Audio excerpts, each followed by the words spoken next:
taxi. Mình sẽ đi taxi về khách sạn. Thời tiết bây giờ đang là 2 độ.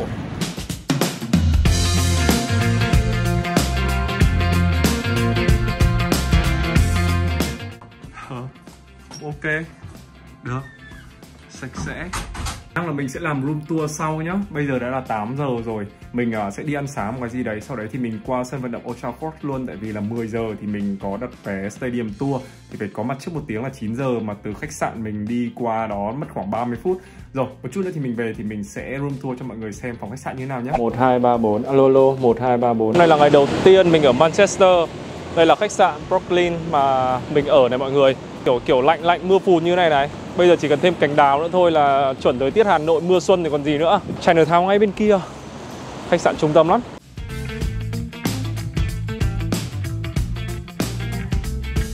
Biết ở bên này rừng không có cái thông báo mọi người.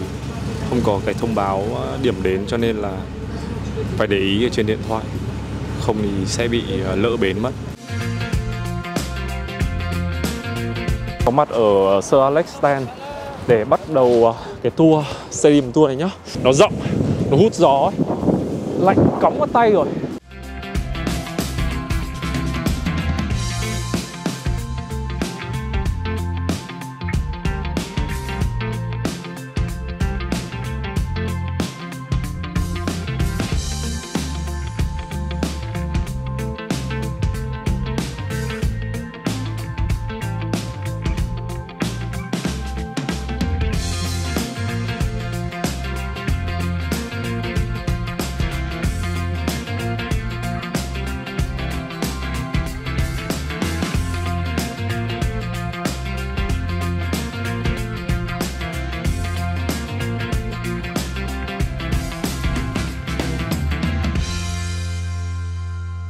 Sau khi ở sân vận động về xong thì bây giờ mình sẽ qua Chinatown ngay đối diện khách sạn của mình thôi để tìm đồ cho bà để ăn.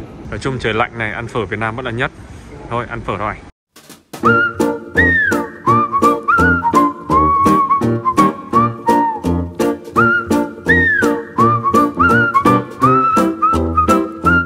Phở Việt Nam nhưng mà lại là người Trung Quốc nấu mọi người ạ.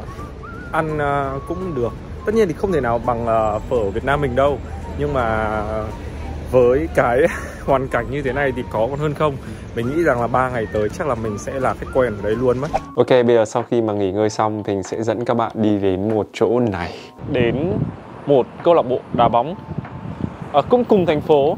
Chắc là các bạn đã đoán được đó là ai rồi đúng không? Chính xác, đó chính là Manchester City, gã hàng xóm ồn ào. Bây giờ mình sẽ qua sân Etihad để chơi. Trời mưa to vãi cả trường luôn. Bây giờ còn phải đi bộ ở sân vận động nữa chứ. Đây mọi người ơi, trước mặt là sân vận động Etihad của câu lạc bộ Manchester City. Bản đồ của sân vận động Manchester City. Không hiểu là nếu mà không đi tour thì có vào được Megastore của họ không. Đây, đang đi tìm Megastore. Cứ đi loanh quanh sân vận động nhé.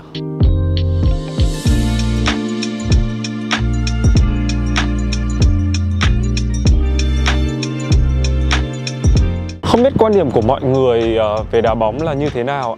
City Store kia rồi. Không biết quan điểm của mọi người về các câu lạc bộ như thế nào. Mình thì mình là một người thích đá bóng nói chung. Và đương nhiên rồi là mình thích câu lạc bộ Man U nói riêng. Còn với tất cả những cái câu lạc bộ khác, thậm chí là cả Man City, đây là coi như là đối thủ trực tiếp trong thành Man rồi đúng không? Mình thấy cũng bình thường. Nói chung là mình chả ghét đội bóng nào cả. Đôi khi có những cái trận derby lớn ấy thì mình cũng vẫn cứ xem. Thật ra là như một vài người bạn mình có nói, thật ra là ở bên này các câu lạc bộ họ hâm mộ một cách rất là cuồng nhiệt. Các bạn cũng biết là nước Anh là một trong những nước mà có nhiều hooligan nhất đúng không? Bên này họ hâm mộ một cách cuồng nhiệt với những cái câu lạc bộ mà họ yêu mến ấy. Họ làm mọi cách để họ bảo vệ, họ làm mọi cách để mà kiểu như là họ đấu tranh cho cái câu lạc bộ của họ. Đôi khi kiểu còn chửi nhau các thứ. Nếu mà các bạn xem những cái clip fan cam ấy, các bạn sẽ thấy là ví dụ như là đội kia mà ghi bàn một cái là đội này phát là chửi bới rất là bậy luôn. Cái sự cuồng nhiệt, cái sự đả kích, cái sự chửi lẫn nhau đấy nó là một cái điều rất là bình thường ở trong đá bóng ấy. Và đôi khi thì chẳng cần phải ức chế làm cái gì mệt người. Nói chung là mình cứ xem cái đội mình yêu thích là được rồi. Rồi, tay lạnh quá. City Store Cũng vẫn có những cái top khách họ đi tour, stadium tour này. Đây City Store, bây giờ mình sẽ vào mình mua áo cho anh mình nha.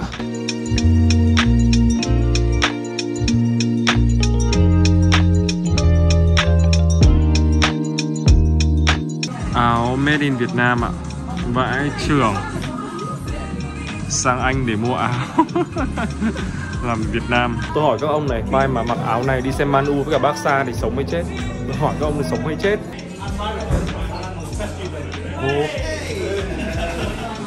Cái chữ again này khó chịu nhờ, cái chữ again này khó chịu thật đấy.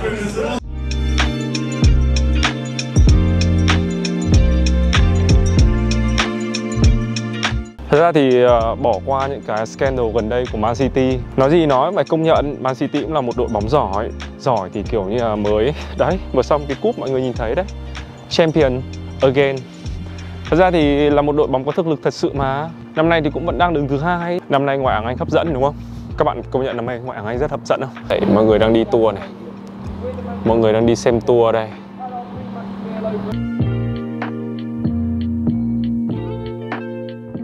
Chào anh hàng xóm màu xanh. Chào mọi người. Hôm qua thì sau khi mà ở sân Etihad về thì mình mua McDonald's về phòng ăn. Sau đấy thì 5 giờ chiều mình đã đi ngủ, kiểu bị mệt cộng với cả việc jet lag nữa. 5 giờ chiều thì mình đã đi ngủ, đến bây giờ là 8 giờ sáng ngày hôm sau. Sáng hôm nay thì mình free. Sau đấy thì buổi trưa thì mình sẽ đi ăn với cả vợ chồng Hiếu. Vợ chồng Hiếu thì đang đi tàu từ London lên Manchester. Sau đấy thì ăn trưa xong rồi lại về, mình sẽ thay đồ quần áo các thứ, xong rồi chiều mới ra sân thôi. Khô ráo khác hẳn với cả hôm qua. Hôm nãy dự báo thời tiết là có nắng nữa, cho nên là thời tiết này có vẻ đẹp đấy. Room tour cho mọi người xem cái phòng mà đợt này mình ở bên Manchester nhá. Cái phòng này thì có diện tích là khoảng tầm 27 m², và mình thấy nó khá là ok. Từ cửa vào ấy thì mọi người sẽ có ngay một cái cụm kiểu mini bar này, xong rồi treo đồ điếc các thứ ở đây. Đây là những cái đồ mình mang theo và áo để chiều nay mình sẽ ra sân. Đó, thì ở đây họ cũng có luôn cả bàn là luôn nhá. Mình thấy là rất là ít có những cái khách sạn nhỏ mà nó có bàn là luôn như này ấy. Đấy, bên này thì là khăn tắm này, máy sấy này, có một cái két này. Bên này là khu mini bar thì có một cái tủ lạnh nhỏ ở đây. Một cái khu mini bar như là máy pha cà phê, ấm siêu tốc, xong rồi mấy cái đồ cà phê các thứ linh tinh ở đây. Đó, bên này thì sẽ có một cái bàn để mà chúng ta có thể làm việc ở đằng sau giường. Một cái điện thoại này, xong rồi đây là máy tính, xong rồi ổ điện các thứ mình mang theo. Đây là tất cả những cái thứ linh tinh của mình, thì nó có một cái giấy như thế này để mà chúng ta để lên phân biệt. Ví dụ như là cái này là coin này thì mình để coin này, xong rồi key này, đó, xong rồi kiểu kính mắt mình để đây. Đó, để đây. Còn mọi người chú ý nhé, là đi UK ấy thì nó sẽ là cái ổ điện, nó sẽ là ổ điện cái rắc nó như thế này.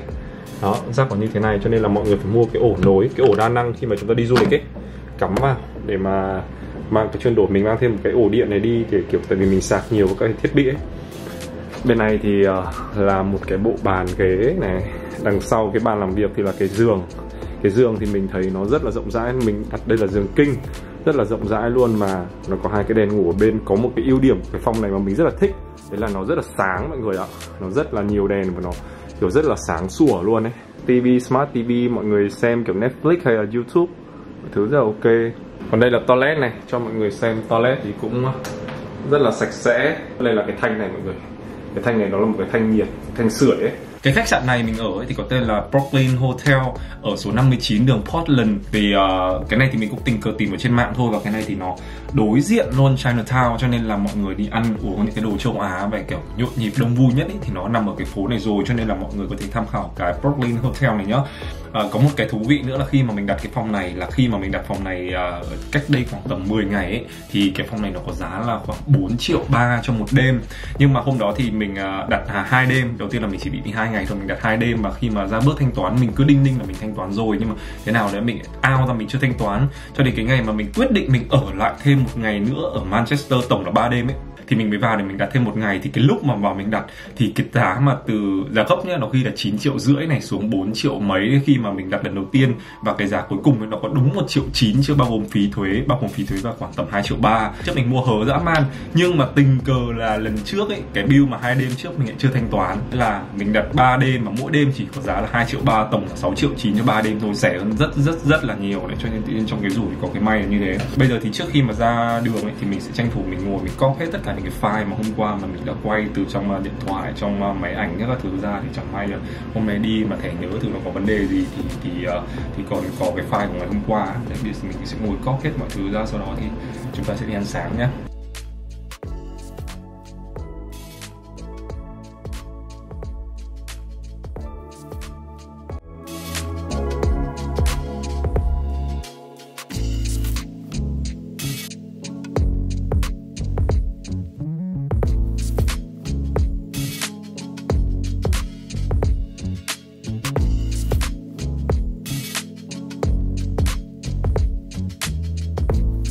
Ở gần đây thì nó có một cái công viên ngoài trời tên là Piccadilly Garden, và bây giờ thì mình sẽ mang qua đó để mình ngồi ăn sáng nhá.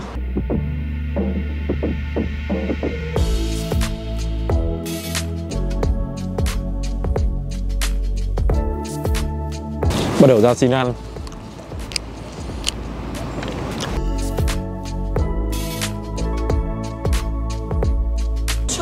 My name is Rashford.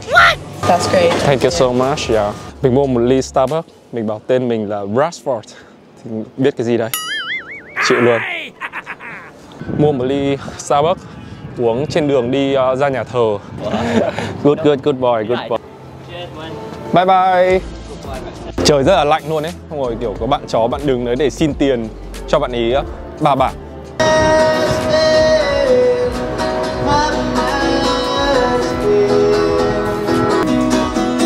Yeah, have a nice day.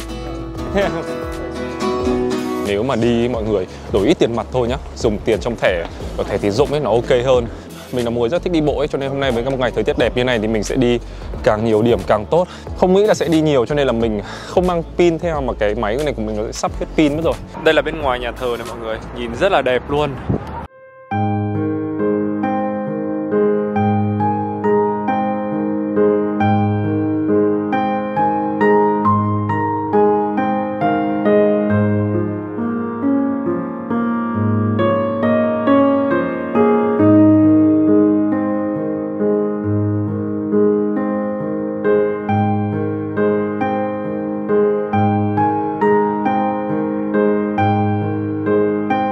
Rồi, tạm biệt nhà thờ, chúng ta sẽ đến bảo tàng bóng đá tại Manchester nhé.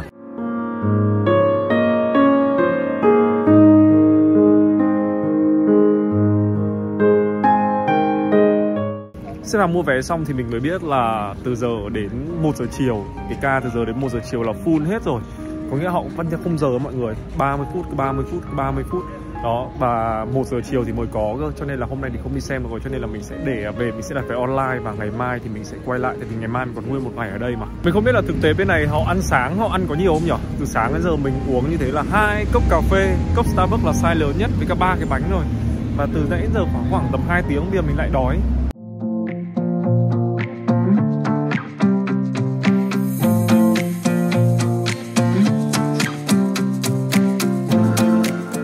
Đi vào trung tâm thương mại cho nó đỡ lạnh.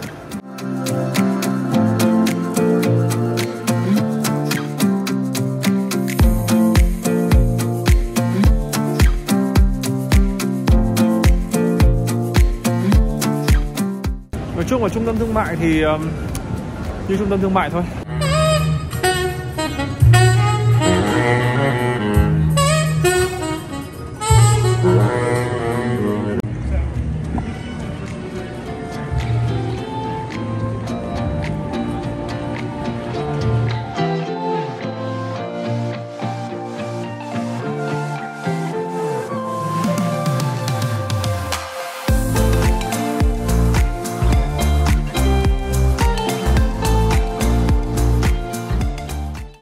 Bạn tên là gì? Bạn 51 à? Ok. Thank you. Hey! Gặp nhau ở Manchester tin được không? Không thể ngờ được gặp nhau ở Manchester. 3 tuần trước là ngồi cà phê với nhau ở Sài Gòn. Ngày mùng 5 Tết định mệnh. MU và Barcelona luôn luôn là một cái trận cầu rất là lớn, tại vì MU là câu lạc bộ có thể gọi là lớn nhất nước Anh rồi, và Barcelona là coi như một trong hai câu lạc bộ lớn nhất Tây Ban Nha. Từ trước đến nay ấy, MU và Barca lúc nào là đụng mặt nhau ấy, là luôn luôn là trận đấu trường Champions League. Nhưng mà năm nay thì lại đụng mặt nhau ở Europa League là một cái level thấp hơn. Thì nó cũng đang thể hiện đấy là hai câu lạc bộ này đang ở trong giai đoạn chuyển hóa từ giỏi thành kém. chuyển hóa và đang tái xây dựng lại cả đội hình. Bữa trưa rất hấp dẫn luôn. Bọn mình ăn steak để có sức tối nay còn gào. Em nghĩ là mỗi lần anh chĩa camera vào em là em cứ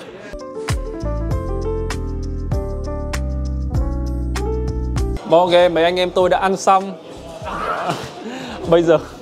Bây giờ sức khỏe tràn trề rồi, chuẩn bị về thay xiêm y để ra sân. Lại phải thốt lên một lần nữa là Manchester mà có nắng mọi người, đẹp khủng khiếp luôn.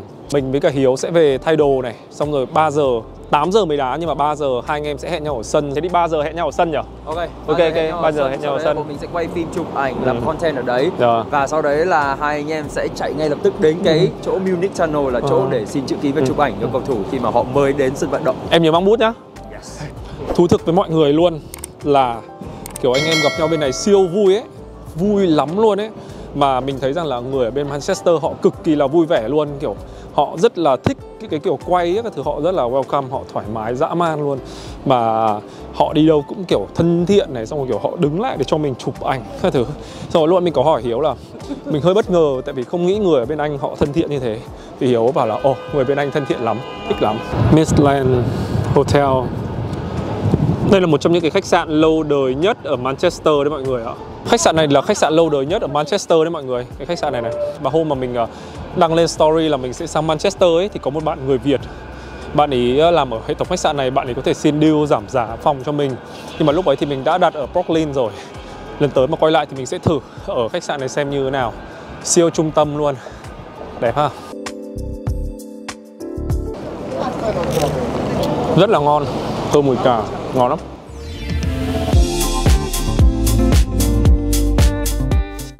Ok, bây giờ mình đã sẵn sàng thay áo xong xuôi rồi.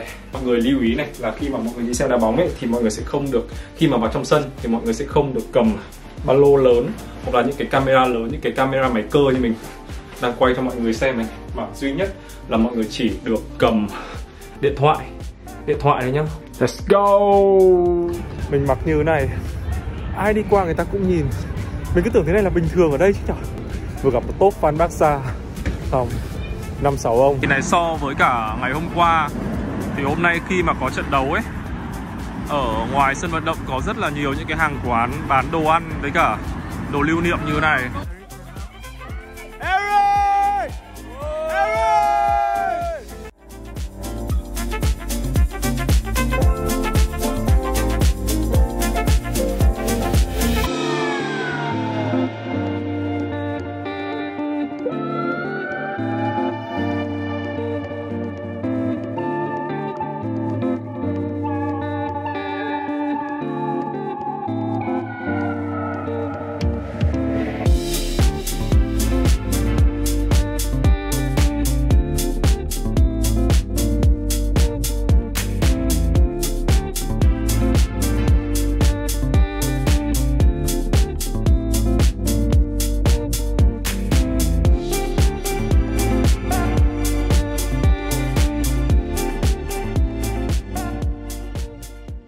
Hello, xin chào buổi sáng mọi người.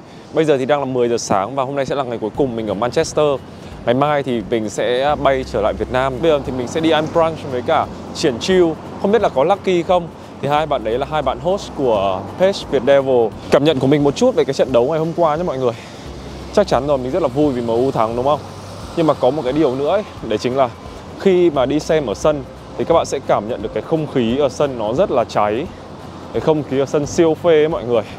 Mọi người kiểu cổ vũ hò hét, chửi bới. Thật sự là mình không nghĩ là ở ngoài mọi người chửi bới nhiều như thế. Chửi tất cả các đội khác, chửi cả Liverpool, chửi cả Man City, chửi cả Arsenal.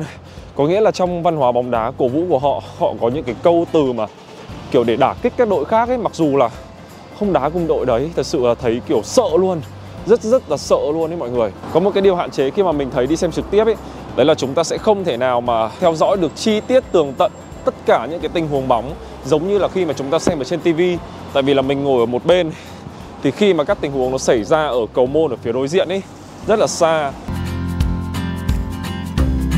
Có một điều mà mình nhìn thấy ở Manchester, đấy chính là Manchester thì thật ra là không có quá là nhiều chỗ chơi, không có quá là nhiều địa điểm du lịch. Điều này thì bạn bè của mình thì cũng đã nói trước khi mà mình tới đây rồi. Mọi người bảo trên London thì sẽ thích hơn rất là nhiều.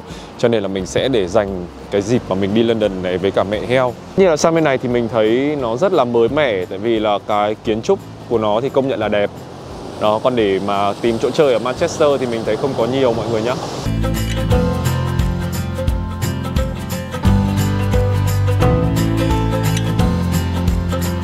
Chắc điều này là mình phải nhấn mạnh lại thêm một lần nữa là mình cực kỳ thích con người ở Manchester, cực kỳ thích luôn. Tại vì ban đầu ấy, khi mà đến châu Âu thì thật ra là mình rất ngại về cái vấn đề là thứ nhất là phân biệt chủng tộc, thứ hai là trước đây thì mình cũng đã từng đi Pháp, đi Ý thì mình thấy là con người thật sự là không thoải mái. Xong rồi kiểu người châu Á mình dễ bị coi thường ấy. Nhưng mà thật sự là mình phải nhấn mạnh đây, không biết là lần thứ bao nhiêu trong vlog rồi, mình cực kỳ thích con người ở Manchester luôn. Một chút nữa thì Triển Chiêu với cả Lucky sẽ về Brighton với cả London. Từ Manchester đến London thì mất khoảng 2 tiếng rưỡi. Ok, sau khi mà ngồi cà phê với cả Triển Chiêu với cả Lucky xong thì mình có một quyết định khá là táo bạo là mình sẽ đi Liverpool, mình sẽ sang bên Anfield. Thì mình sẽ mua vé đi Liverpool để Liverpool Station continue nhỉ. Đây mọi người ơi, rất là đột xuất. Mình sẽ từ Manchester Station đến Liverpool Station. Các bạn mua vé xong thì sẽ xem ở trên bảng này và bây giờ thì mình sẽ qua số 14 để đi nhá. Con ở trên nhà ông bà chứ con không ở dưới này bảo vệ mẹ à? Ok, mình đã lên tàu rồi và chiếc tàu này khá là cũ, sẽ mất khoảng tầm 50 phút để đến Liverpool nhá. Ok, đây, đi thôi.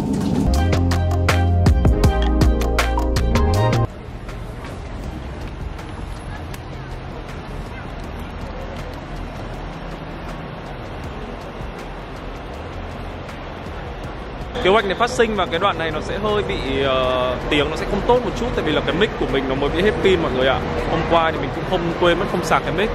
Rồi bây giờ chúng ta sẽ khám phá thành phố Liverpool này trong một vòng buổi chiều nhá.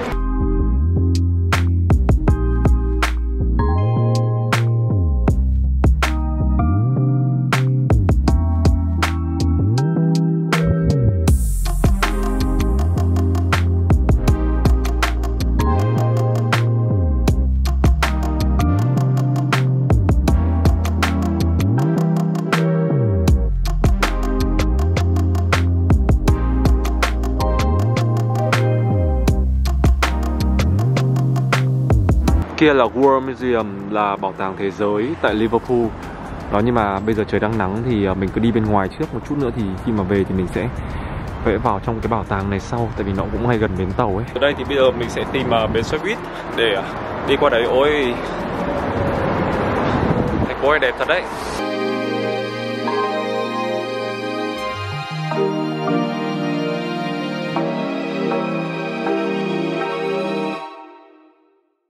Lẽ ra ban đầu thì mình định đi xe số 17 này để đi tới sân vận động Anfield trước.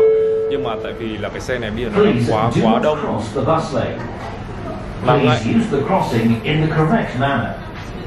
mà bây giờ cái xe này nó đang quá đông, mà ngay sau nó là xe số 19 thì sẽ đi đến sân vận động Goodison Park của câu lạc bộ Everton trước. Cho nên là mình sẽ đi đến Everton trước, sau đó thì mình sẽ đi bộ về Anfield sau. Chuyến đi này mình sẽ đi được thêm tận 2 sân vận động nữa, tổng là 4 sân vận động.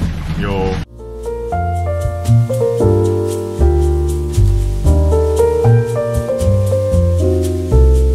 Đến sân vận động Goodison Park của câu lạc bộ Everton đây rồi, và đang ở bên kia, bức tường ở bên kia thì là sân vận động Anfield mọi người ạ.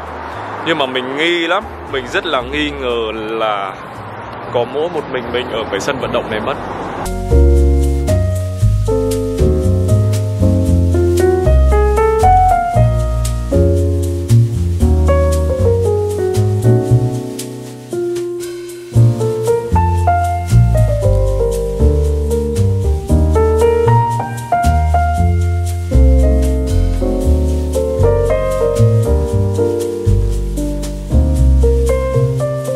dù đã đi tới đây rồi và mình rất là muốn vào trong để xem nó như thế nào, nhưng mà không được vào mọi người ạ.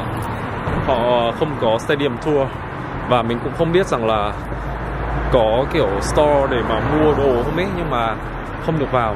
Có, mình đi 2 cửa thì cả 2 cửa đều không được vào. Bảo vệ bảo là không được vào, cho nên là thôi bây giờ mình sẽ đi bộ quay lại trở lại Anfield của câu lạc bộ Liverpool nhé.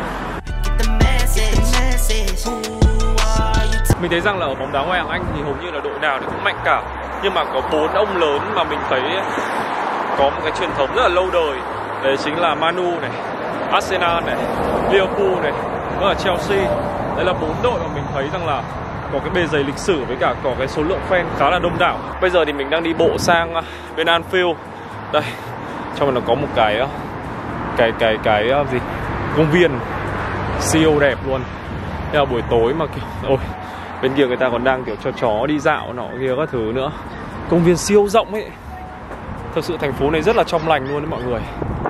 Một cái công viên mênh mông bao la, bãi cỏ bát ngát để cho trẻ con, để cho chó, rồi kiểu mọi người đạp xe nhá, thứ thích thật đấy. Đây mọi người ơi, sân vận động Anfield đây rồi. Kia mình đã đi được thêm một sân vận động nữa. Không biết là có tình cờ gặp được Jurgen Klopp hay là Mohamed Salah hay là Nunes không nhỉ? Hoặc Van Dijk to vãi chưởng luôn. Đây là những thành tích mà câu lạc bộ Liverpool đã giành được.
Đây là mega store của câu lạc bộ Liverpool mọi người nhé.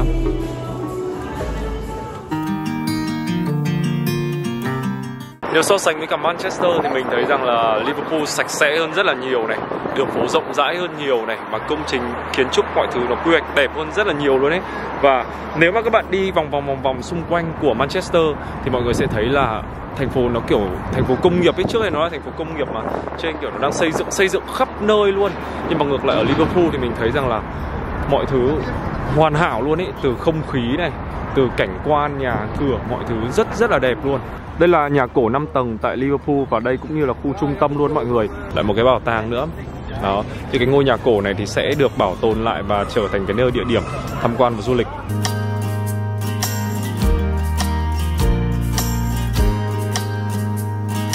Ở đây có rất là nhiều khóa mà kiểu rỉ sét hết rồi ấy. Ngày xưa chỗ này cũng là kiểu khóa tình yêu nọ kia thứ. Ở đây mọi người nghe thấy tiếng nhạc du dương ở bên bờ biển không? Ôi cái cảm giác này. Mình đang không biết là ở bên kia là gì. Mình không biết ở bên kia là gì mà trông cũng rất là đẹp nhá.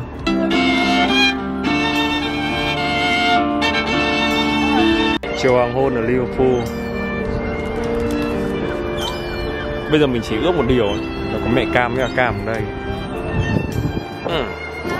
Chắc chắn là mình sẽ quay lại đây cùng với cả mẹ Heo với cả Cam. Tuyệt vời luôn.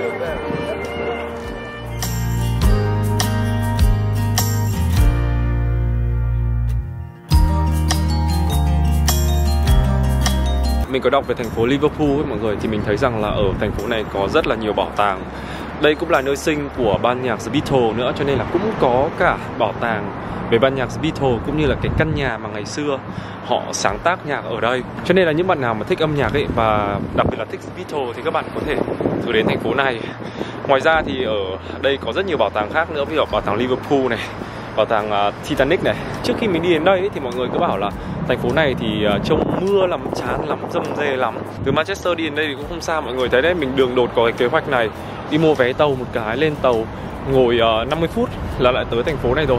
Mà bây giờ thì về lại có vé tàu về lại Manchester, rất là tiện. Ra thì ở đây còn có một cái nhà thờ nữa cũng rất là đẹp, nhưng mà từ chỗ này đến cái nhà thờ đấy nó hơi xa, cho nên là mình sẽ để dành một dịp khác thì mình sẽ đi cái nhà thờ đó.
Về lại Manchester và trời đã tối rồi.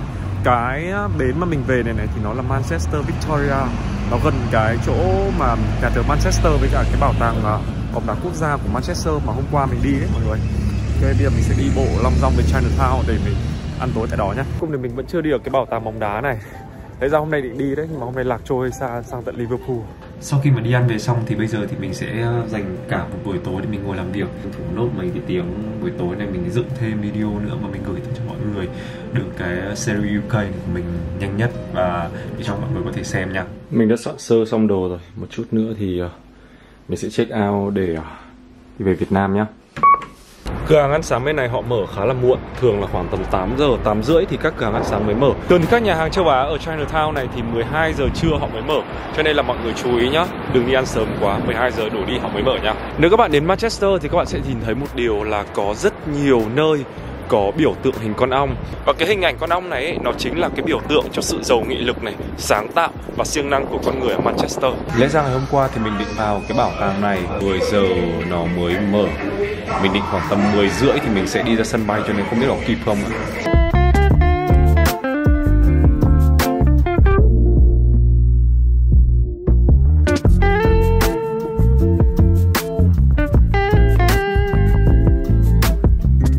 Ở Việt Nam ấy mình là một con nghiện cà phê, cho nên là kiểu sang bên này uống mấy cái kiểu latte các thứ thì nó khá là nhẹ so với mình, nhưng mà uống mấy cái espresso không thì mình lại thấy nó không ngon ấy. Đấy, cho nên là uống xong một ly cà phê mà cảm giác nó như kiểu sữa có mùi cà phê vậy. Thú thực với mọi người nhé, là những cái đồ ăn sáng rất là phổ thông ở bên này, như cái Eggs Benedict lúc bọn mình ăn chẳng hạn, thì nó lại là kiểu ở Việt Nam mình nó lại gọi là đồ Tây, xong rồi kiểu phải vào quán, đôi khi nó phải hơi sang trọng đấy các thứ để ăn ấy. Đấy, nhưng mà ngược lại nhá, đồ Việt Nam ở bên này ví dụ như là phở này, bún chả hay là nem rán, ngày hôm qua mình rất thèm, rất muốn ăn nhưng mà không thể xếp hàng được tại vì là quá đông người. Cho nên á, đôi khi có nhiều bạn bảo là đồ ăn của Việt Nam mình không bằng đồ Tây ấy, các thứ này nọ. Thật ra sai bét. Đồ ăn Việt Nam ở bên nước ngoài siêu hot luôn, thậm chí là ở Hàn Quốc hay là ở Nhật Bản hay là đặc biệt là ở bên nước ngoài như thế này, đồ ăn Việt Nam siêu hot luôn và ngon vãi chưởng. Manchester, ui gió, souvenir này. Vào đây xem có gì hay không, nhặt cho Cam với cả mẹ Cam.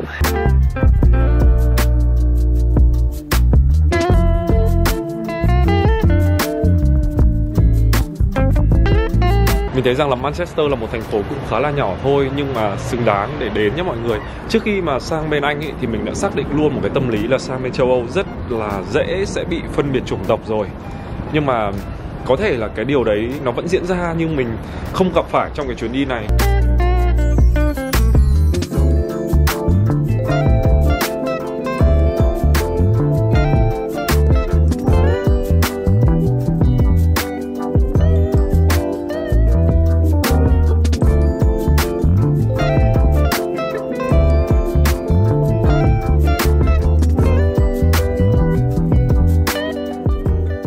Mình đã check in xong xuôi và bây giờ thì mình sẽ đi vào trong phòng chờ để bay về Việt Nam đây. Kết thúc chuyến đi Manchester và Liverpool lần này. Cảm ơn mọi người rất là nhiều vì đã xem hết vlog này đến giờ phút này nhá. Đây là một chuyến đi sẽ có rất là nhiều những cái kỷ niệm. Và nếu như mọi người thích thì ấn like, subscribe, click vào cái chuông và tiếp tục ủng hộ cho gia đình Cam Cam để mình có thêm nhiều content chất lượng hơn nữa nhá. Hẹn gặp lại mọi người ở những vlog tiếp theo. Bye bye.